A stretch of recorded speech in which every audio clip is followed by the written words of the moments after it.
Assalamu alaikum, brothers and dear sisters. It's Father Nabil, a student with 9% grade and have already gone through hard examinations. Today we are going to see the top 5 revision techniques that only toppers know. আপনার জীবনের কখনো কখনো এটা ভেবেছেন নিঃসন্দেহে আপনাদের মধ্যে কিছু স্টুডেন্টস আছে যারা কিভাবে কম পড়ে ভালো মার্কস পায়। আফটার রিসার্চিং ফ্রম স্টুডেন্টস আমি যে টপ 5 রিভিশন টেকনিক্স পেয়েছি তা নিঃসন্দেহে আপনার গ্রেসগুলোকে আপগ্রেড করবে। Let's start. First of all, we see what's the meaning of delay.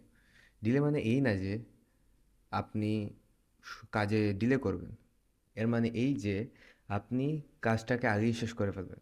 আপনি যদি ওয়েট করেন পরীক্ষার আগের শেষের 3-4 দিনের জন্য, দেন আপনার জন্য এটা পাহাড় সম পরিমাণ হবে।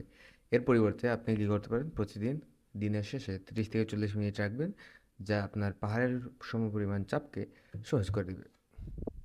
নেক্সট আসে 80-20 rule, which is very important, যেটা আমরা সহজেই করতে পারি। পরীক্ষার যে 80% কোয়েশ্চেনগুলো আসে তা আসে প্রতি বছরের সিলেবাসের মাত্র 20% থেকে। হ্যাঁ, এটাই সত্য। তাই সবার আগে খুঁজে বের করা লাগবে যে কোন টপিকগুলো প্রতি বছর আছে আর সেগুলোকে আয়ত্তে রাখতে হবে। এর উপরে নির্ভর করে নেক্সট পয়েন্টে আমরা চলে যাই, যেটা হলো প্র্যাকটিস। প্র্যাকটিস করবেন যা প্রতি বছর কোয়েশ্চেনে আসে, সেই টপিকগুলো যখন আপনি প্র্যাকটিস করবেন এবং রিপিট করবেন, দেন এই কনসেপ্টগুলো আপনাদের ক্লিয়ার হয়ে যাবে, যার মাধ্যমে প্র্যাকটিস করলে আপনার পরীক্ষার সময় প্রশ্ন দেখে আর বল লাগবে না, দেখলেই মনে হবে যে আরে এইটা তো আমি চিনি, আমি জানি। Jump into the next point, which is active recall. Active recall is about brain work to retrieve information instead of just reading notes.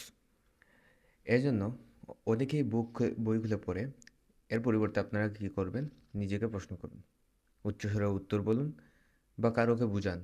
এর মাধ্যমে কী হবে, এর মাধ্যমে আপনার মস্তিষ্ক তথ্য বেশি দিন ধরে রাখার ক্ষমতা বিল্ড আপ করবে, যার মাধ্যমে আপনার এই পড়াটা লং টার্ম মেমোরিতে শিফট হবে, যা আপনাকে সাহায্য করবে পড়া মনে করার জন্য, even in the examination hall. Let's deep down into next point, which is dual coding. Is my favorite one. এইটা হলো যে আপনি একই সাথে দুইটা কাজ করবেন, একই সাথে একদিকে শিখলেন, তারপর এটার সাথে সাথে লিখে ফেললেন, অথবা ডায়াগ্রামের মাধ্যমে, ফ্লো চার্টের মাধ্যমে, মাইন্ড ম্যাপসের মাধ্যমে এটা আপনি নিজেকে বুঝাবেন। এইটা সাহায্য করে আপনাকে এই যে কোনো জিনিসকে লং টার্ম মেমোরিতে বোঝার জন্য। এজন্য আপনি দেখবেন যখন এই মেডিকেলের স্টুডেন্টদেরকে দেখবেন, তারা কিন্তু ফ্লো চার্ট ইউজ করে পড়ার চেষ্টা করে। এর মাধ্যমে কী হয়, তারা সহজেই কোনো জিনিস বুঝতে পারে বা জিনিসগুলো অনেক সময় ধরে মনে রাখতে পারে।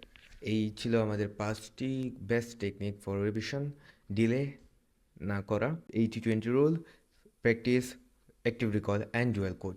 That's it. Thank you for listening. It's me, Fahad Ahmad Nabil, signing off.